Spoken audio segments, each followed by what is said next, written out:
Hello ನಮಸ್ಕಾರ ವೀಕ್ಷಕರೇ, ನಾನು ನಿಮ್ಮ ಡಾಕ್ಟರ್ ಸಂಹಿತಾ ಉಪಾಧ್ಯಾಯ. ಎಲ್ಲರೂ ಕ್ಷೇಮವಾಗಿದ್ದೀರಾ ಎಂದು ಭಾವಿಸ್ತೇನೆ ವೀಕ್ಷಕರೇ.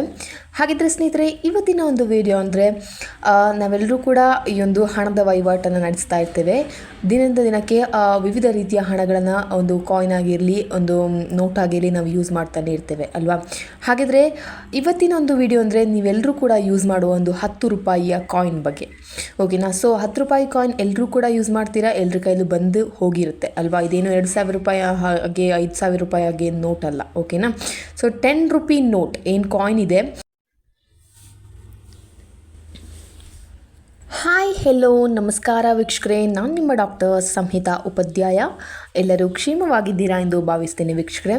ಹಾಗಿದ್ದರೆ ಸ್ನೇಹಿತರೆ, ಇವತ್ತಿನ ಒಂದು ವಿಡಿಯೋ ಅಂದರೆ ನಾವೆಲ್ಲರೂ ಕೂಡ ಈ ಒಂದು ಹಣದ ವಹಿವಾಟನ್ನು ನಡೆಸ್ತಾ ಇರ್ತೇವೆ. ದಿನದಿಂದ ದಿನಕ್ಕೆ ವಿವಿಧ ರೀತಿಯ ಹಣಗಳನ್ನು ಒಂದು ಕಾಯಿನ್ ಆಗಿರಲಿ, ಒಂದು ನೋಟ್ ಆಗಿರಲಿ ನಾವು ಯೂಸ್ ಮಾಡ್ತಾನೆ ಇರ್ತೇವೆ ಅಲ್ವಾ. ಹಾಗಿದ್ರೆ ಇವತ್ತಿನ ಒಂದು ವಿಡಿಯೋ ಅಂದರೆ ನೀವೆಲ್ಲರೂ ಕೂಡ ಯೂಸ್ ಮಾಡುವ ಒಂದು 10 ರೂಪಾಯಿಯ ಕಾಯಿನ್ ಬಗ್ಗೆ. ಓಕೆನಾ. ಸೊ 10 ರೂಪಾಯಿ ಕಾಯಿನ್ ಎಲ್ಲರೂ ಕೂಡ ಯೂಸ್ ಮಾಡ್ತೀರಾ, ಎಲ್ಲರ ಕೈಲೂ ಬಂದು ಹೋಗಿರುತ್ತೆ ಅಲ್ವಾ. ಇದೇನು 2,000 ರೂಪಾಯಿ ಹಾಗೆ 5,000 ರೂಪಾಯಿ ಹಾಗೆ ನೋಟ್ ಅಲ್ಲ. ಓಕೆನಾ. ಸೊ 10 ರೂಪಿ ನೋಟ್ ಏನು ಕಾಯಿನ್ ಇದೆ, ಕಾಯಿನ್ ಸಹ ಇದೆ ನಿಮ್ಮ ಕೈಯಲ್ಲಿ, ಜೊತೆಗೆ 10 ರೂಪಿ ನೋಟ್ ಕೂಡ ಇದೆ ಈಗ ಚಾಲ್ತಿಯಲ್ಲಿ ಅಲ್ವಾ. ಸೊ ಕಾಯಿನ್ ಕೂಡ ಇದೆ, ಹಾಗೆಯೇ 10 ರೂಪಿ ನೋಟ್ ಕೂಡ ಇದೆ ಅಲ್ವಾ.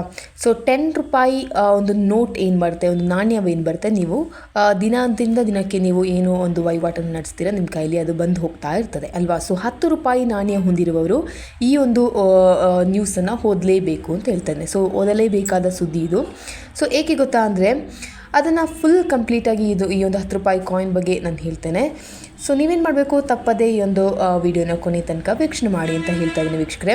ಹಾಗೆ ಯಾರೆಲ್ಲ ನನ್ನ ಚಾನಲ್ನ ಸಬ್ಸ್ಕ್ರೈಬ್ ಆಗಿದ್ದೀರಾ ಅವ್ರಿಗೆ ಥ್ಯಾಂಕ್ಸ್ ಲಾಟ್ ಅಂತ ಹೇಳ್ತೇನೆ. ಹಾಗೆ ಯಾರೆಲ್ಲ ಆಗಿಲ್ಲ ಅವರಿಗೆ ಹಾಗೆ ಸಬ್ಸ್ಕ್ರೈಬ್ ಆಗಿ, ಲೈಕ್ ಮಾಡಿ, ಶೇರ್ ಮಾಡಿ, ಕಮೆಂಟ್ ಮಾಡಿ, ಹಾಗೆ ಸಪೋರ್ಟ್ ಕೂಡ ಮಾಡಿ ಅಂತ ಹೇಳ್ತಾ ಇದ್ದೇನೆ. ಸೊ ಫಾಟ್ ಅಂತ ವಿಡಿಯೋಗೆ ಹೋಗೋಣ ವೀಕ್ಷಕರೇ. ಸೊ ಭಾರತದಲ್ಲಿ 10 ರೂಪಾಯಿ ನಾಣ್ಯದ ಬಗ್ಗೆ ಬಹಳ ದಿನಗಳಿಂದ ಗೊಂದಲವಿದೆ. ಯಾವ 10 ರೂಪಾಯಿ ನಾಣ್ಯ ನಿಜ ಮತ್ತು ಯಾವುದು ನಕಲಿ ಅಲ್ವಾ. ಸೊ ನೀವೆಲ್ಲರೂ ಕೂಡ 10 ರೂಪಾಯಿ ನಾಣ್ಯವನ್ನು ಯೂಸ್ ಮಾಡ್ತಾ ಇದ್ದೀರಾ. ಹಾಗಿದ್ರೆ ಇದರಲ್ಲಿ ತುಂಬ ನಕಲಿ ನಾಣ್ಯಗಳು ಬರ್ತಾ ಇವೆ. ಸೊ ನೀವು ಯಾರ ಕೈಯಿಂದಾದರೂ ಈ ಒಂದು ಹಣವನ್ನು ತಗೊಳ್ಳುವಾಗ ಸ್ವಲ್ಪ ಎಚ್ಚರ ವಹಿಸಿ ಅಂತ ಹೇಳ್ತಾ ಇದ್ದೇನೆ. ಸೊ ನಕಲಿ ನಾಣ್ಯವು ಇದೆ, ನಿಜವೂ ಇದೆ, ನಕಲಿ ಇದೆ, ಅಸಲಿ ನಾಣ್ಯ. ಇದರಲ್ಲಿ ಯಾವುದು ಹೇಗೆ ಅಂತ ಹೇಳ್ತೇನೆ. ಸೊ ನಿಮಗೆ ಯಾವುದು ನಕಲಿ, ಯಾವುದು ಒಂದು ಅಸಲಿ ಒಂದು ನಾಣ್ಯ ಅಂತ ನಿಮಗೆ ಗೊತ್ತೇ ಆಗೋದಿಲ್ಲ ಅಲ್ವಾ. ಇದೀಗ ಈ ಬಗ್ಗೆ RBI ಪ್ರಮುಖ ಅಪ್ಡೇಟನ್ನು ನೀಡಿದೆ. ಸೊ ಅದೇನಂತ ನೋಡೋಣ. ಸೊ ಅದನ್ನ ಹೇಳಲಿಕ್ಕೋಸ್ಕರ ಈ ಒಂದು ವಿಡಿಯೋನ ಮಾಡ್ತಾ ಇದ್ದೇನೆ.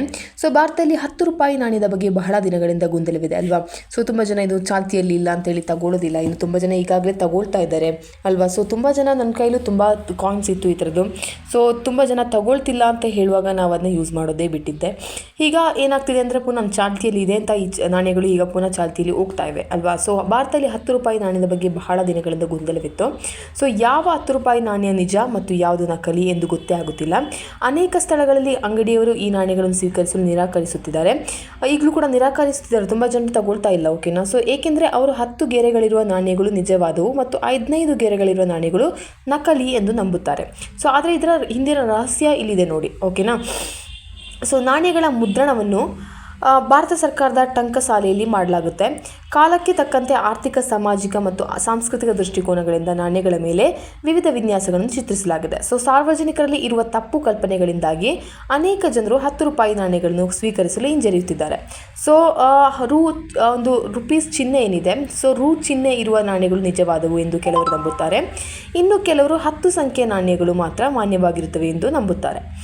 ಸೊ ಇಲ್ಲಿಯವರೆಗೆ ಒಟ್ಟು 14 ವಿಧದ 10 ರೂಪಾಯಿ ನಾಣ್ಯಗಳು ಒಂದು ನಾಣ್ಯಗಳೇನಿವೆ, 10 ರೂಪಾಯಿಯ ನಾಣ್ಯಗಳಿವೆ, ಅವುಗಳನ್ನು ಪರಿಚಯಿಸಲಾಗಿದೆ. ಸೊ ಇದೇ ಕಾರಣದಿಂದಾಗಿ ಸಾಮಾನ್ಯ ಜನರಲ್ಲಿ ಈ ಗೊಂದಲಕ್ಕೆ ಕಾರಣವಾಯಿತು ಅಂತಲೇ ಒಂದು ಹೇಳ್ಬೋದು. ಸೊ 10 ವಿಧಗಳಲ್ಲಿ ಈ ಒಂದು ನಾಣ್ಯಗಳನ್ನು ಈಗಾಗಲೇ ಪರಿಚಯಿಸಲಾಗಿದೆ. 10 ರೂಪಾಯಿ ನಾಣ್ಯ ಅದೇ, ಬಟ್ ಅದರಲ್ಲಿ ಸ್ವಲ್ಪ ಚೇಂಜಸ್ ಆಗಿ ಒಂದು 10 ರೂಪಾಯಿ ನಾಣ್ಯಗಳನ್ನು ಒಂದು 14 ವಿಧದಲ್ಲಿ ಪರಿಚಯಿಸಲಾಗಿದೆ. ಸೊ ಇದರಿಂದ ನಿಮಗೆ ಗೊಂದಲ ಅದು ನಿಜವಾಗ್ಲೂ ಬಂದೇ ಬರುತ್ತೆ. ಯಾಕೆಂದರೆ ಇದು ಯಾಕೆ ಹೀಗಿಲ್ಲ, ಇದು ಯಾಕೆ ಹೀಗೆ ಅಂತೇಳಿ ನಿಮಗೆ ಬಂದೇ ಬರುತ್ತೆ. ಓಕೆನಾ. ಸೊ ಕೆಲವರು ರೂಪಾಯಿ ಚಿಹ್ನೆ ಇರುವ ನಾಣ್ಯಗಳು ಅಸಲಿ ಎಂದು ಹೇಳಿದರೆ, ಇನ್ನು ಕೆಲವರು 10 ಸಂಖ್ಯೆ ಇರುವ ನಾಣ್ಯಗಳು ಮಾತ್ರ ಮಾನ್ಯವಾಗಿರುತ್ತದೆ ಎಂದು ಹೇಳುತ್ತಾರೆ.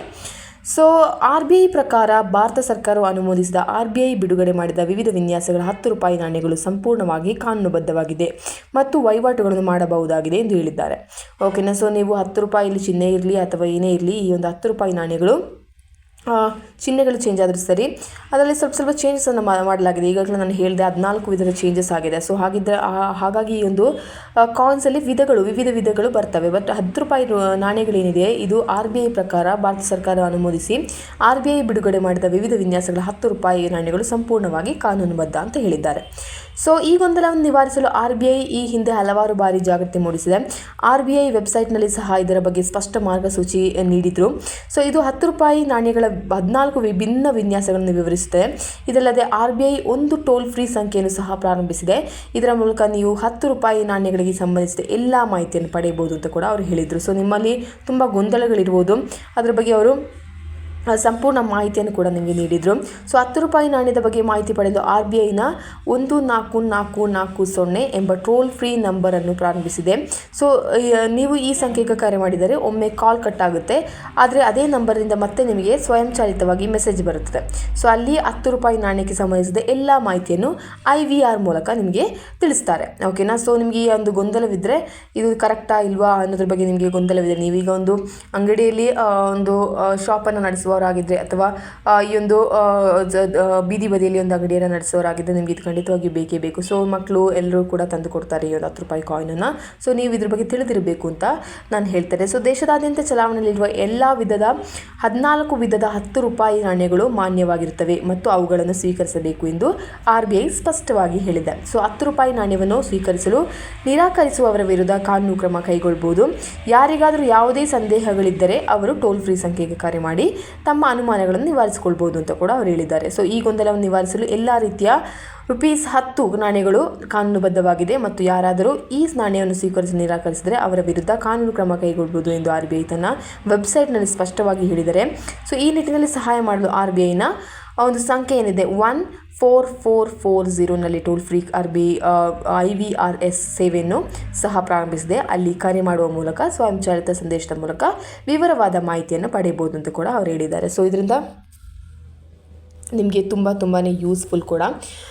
ಇದರಿಂದ ಏನಾಗುತ್ತೆ ಅಂದರೆ ಈಗ 10 ರೂಪಾಯಿ ಆದರೂ 500 ರೂಪಾಯಿ ಆದರೂ ಸರಿ, ನಿಮಗೆ ಹಣವೇ ಅಲ್ವಾ. ಸೊ 10 ರೂಪಾಯಿ ಒಂದು 10 ಕಾಯಿನ್ಸ್ ಇದ್ದರೆ ಅಲ್ಲಿ 100 ರೂಪೀಸ್ ಆಯಿತು ಅಲ್ವಾ. ಸೊ ನೀವೆಲ್ಲರೂ ಹೇಳ್ತೀರಾ, ಕೆಲವರು ಏನು ಮಾಡ್ತಾರೆ ಅಂದರೆ ಪರವಾಗಿಲ್ಲ 10 ರೂಪಾಯಿ 10 ರೂಪಾಯಿ ನಮಗೆ ದೊಡ್ಡದೇ ಅಂತ ಹೇಳ್ತೀರಾ. ಇನ್ನು ತುಂಬ ಜನ 10 ರೂಪಾಯಿ ಪರವಾಗಿಲ್ಲ 10 ರೂಪಾಯಿ ತಾನೇ ಅಂತ ಹೇಳ್ಬೋದು ಅಲ್ವಾ. ಸೊ 10 ಸೇರಿದ್ರೆ ಹನಿ ಸೇರಿದ್ರೆ ಹಳ್ಳವಾಗೋದು ಅಲ್ವಾ. ಸೊ 10 ರೂಪಾಯಿ ಕೂಡ ಇಂಪಾರ್ಟೆಂಟೇ. ಈಗ ಶ್ರೀಮಂತರಿಗೆ ಅದು ಇಂಪಾರ್ಟೆಂಟ್ ಅಲ್ಲವಾಗಿದ್ದರೂ ಕೂಡ ಈ ಒಂದು ಪಾಪದ ಒಂದು ಬಡತನ ರೇಖೆಗಿಂತ ಕಡಿಮೆ ಇರೋರಿಗೆ ಒಂದು 10 ರೂಪಾಯಿ ಈಗಾಗಲೇ 10 ರೂಪಾಯಿನ ನಿಮಗೆ ಏನು ಪಡಿಬೋದು, ರೇಷನನ್ನು ಪಡಿಬೋದು ಅಲ್ವಾ. ಸೊ 10 ರೂಪಾಯಿ ನಾನು ಹೇಳಿದ್ದೆ, ನಮ್ಮ ಕಡೆ ಎಲ್ಲ 10 ರೂಪಾಯಿನೇ ತಗೊಳ್ತಾ ಇದ್ದಾರೆ ಒಂದು ರೇಷನ್ನ ಪಡೀಲಿಕ್ಕೆ. ಸೊ 10 ರೂಪಾಯಿಯಿಂದ ನಿಮ್ಗೆ ಏನು ಪಡಿಬೋದು, ರೇಷನ್ನ ಕೂಡ ಪಡಿಬೋದು ಅಲ್ವಾ. ಸೊ ಯಾರು ಕೊಡ್ತಾರೆ ಸುಮ್ಮನೆ 10 ರೂಪಾಯಿ ಅಲ್ವಾ. ಸೊ 10 ರೂಪಾಯಿ ಕೂಡ ದೊಡ್ಡದಾದ ಒಂದು ಅಮೌಂಟೇ ಕೂಡ ಅಲ್ವಾ. ನೀವು ಈಗ 500 ರೂಪಾಯಿ ಜಲ್ಲಿ ಚೇಂಜಸ್ ಇದ್ದರೆ ನೀವೇನು ಮಾಡ್ತೀರಾ, ಬೇಗನೆ ಫಟ್ ಅಂತ ನೋಡ್ತೀರಾ, ಬಿಕಾಸ್ ನಿಮ್ಮ ವಹಿವಾಟು 500 ರೂಪಾಯಲ್ಲೇ ಇರುತ್ತೆ ಅಲ್ವಾ. ಸೊ 10 ರೂಪಾಯಿಯಲ್ಲಿ ವಹಿವಾಟು ಇರುವವರು ಕೂಡ ಇರ್ತಾರೆ. ಹಾಗಿದ್ದಾಗೆ ನಾನು ಈ ಒಂದು ವಿಡಿಯೋನ 10 ರೂಪಾಯಿ ಕಾಯಿನಲ್ಲಿ ಚೇಂಜಸ್ ಆದಾಗಲೂ ಕೂಡ ನಿಮಗೆ ತಿಳಿಸ್ತಾ ಇದ್ದಾನೆ ಬಿಕಾಸ್ ಆ ಚೇಂಜಸ್ ನಿಮಗೆ ಗೊತ್ತಾಗಲೇಬೇಕು, ಏನಾಗಿದೆ, ಯಾಕೆ ಈ ಥರ ಮಾಡ್ತಾ ಇದ್ದಾರೆ, ಅಥವಾ ಇದರಲ್ಲಿ ಚೇಂಜಸ್ ಇದೆಯಾ ಇಲ್ವಾ ಅನ್ನೋದ್ರ ಬಗ್ಗೆ ಕೂಡ ನಿಮಗೆ ಗೊತ್ತಾಗಬೇಕು. ಎಸ್ಪೆಷಲಿ ಈ ಒಂದು ಪಾಪ ಪೆಟ್ಟಿ ಕಡೆಗಳನ್ನು, ಒಂದು ಪೆಟ್ಟಿ ಶಾಪ್ಗಳನ್ನ ಇಟ್ಕೊಂಡಿರ್ತಾರೆ, ಈ ಒಂದು ಪೆಟ್ಟಿ ಶಾಪ್ ಏನಿಟ್ಟಿರ್ತಾರೆ ಅವ್ರಿಗೂ ಕೂಡ ತುಂಬಾ ಹೆಲ್ಪ್ಫುಲ್. ಬಿಕಾಸ್ ಅವರಿಗೆ ಬರುವಂಥ ಹಣವೇನಿದೆ, ಅವರ ಒಂದು ದಿನದ ಸಂಬಳವೇನಿದೆ ಈ ಚಿಲ್ಲರೆಗಳಿಂದನೇ ಸ್ಟಾರ್ಟ್ ಆಗುತ್ತೆ ಅಲ್ವಾ. ಸೊ ಈ ಒಂದು ಚಿಲ್ಲರೆ ಕೂಡ ಅವರಿಗೆ ತುಂಬಾ ಇಂಪಾರ್ಟೆಂಟ್. ಹಾಗಾಗಿ ನಾನು ಈ ಒಂದು ವಿಡಿಯೋನ ಮಾಡಿದ್ದೇನೆ. ಸೊ ನಿಮಗೆಲ್ರಿಗೂ ಗೊತ್ತಾಗಲಿ, ಈ ಒಂದು ನಾಣ್ಯವನ್ನು ಎಲ್ಲರೂ ಕೂಡ ಸ್ವೀಕರಿಸ್ಬೋದು, ಅದರಲ್ಲಿ ಯಾವುದೇ ಚೇಂಜಸ್ ಇಲ್ಲ, ಯಾವುದೇ ಮಾರ್ಪಾಡಿಲ್ಲ. ಹಾಗಾಗಿ ಯಾರಾದರೂ ಕೂಡ ಈ ಒಂದು ನೋಟನ್ನು ಮಾಡಬೇಕು ಅಥವಾ ನಕಲಿ ನೋಟನ್ನು ಮಾಡಬೇಕು ಅಂತ ಇದ್ದರೂ ಕೂಡ ಅವರು ಚಿಕ್ಕ ಕಾಯಿನ್ ಬಗ್ಗೆ ತಲೆ ಕೆಡಿಸೋದಿಲ್ಲ. ಬಿಕಾಸ್ ಅದನ್ನು ಎಷ್ಟು ಮಾಡಬೇಕು ಅವರು ಅಲ್ವಾ, ನಕಲಿ ಮಾಡಬೇಕಾದ್ರೆ ಅವ್ರು ದೊಡ್ಡ ಅಮೌಂಟನ್ನೇ ನೋಡ್ತಾರೆ. ಅಟ್ಲೀಸ್ಟ್ 100 ರೂಪೀಸ್ದಾದ್ರೂ ನೋಟನ್ನು ನೋಡ್ತಾರೆ ಅಲ್ವಾ. ಹಾಗಿದ್ರೆ ವೀಕ್ಷಕರೇ, ಈ ಒಂದು ವಿಡಿಯೋ ನಿಮಗೆ ತುಂಬಾ ಹೆಲ್ಪ್ಫುಲ್ ಆಗಿದೆ ಅಂತ ಅಂದ್ಕೊಳ್ತಾ ಇದ್ದೇನೆ. 10 ರೂಪಾಯಿ ಏನಿದೆ ಅದು ತುಂಬ ಎಲ್ಲ ಒಂದು ಶಾಪ್ಗಳಲ್ಲಿ ಒಂದು ಚಾಲ್ತಿಯಲ್ಲಿದೆ. ಈಗಲೂ ಕೂಡ ತುಂಬ ಜನ ಹಿಂಜರಿತಿದ್ದಾರೆ. ಹಾಗಿದ್ರೆ ನಾನು ಹೇಳ್ತಾ ಇದ್ದೇನೆ, ಅದು ಚಾಲ್ತಿಯಲ್ಲಿದೆ, ಹಾಗೆ ಎಲ್ಲರೂ ಕೂಡ ತಗೊಳ್ತಾನೇ ಇದ್ದಾರೆ. ಓಕೆನಾ.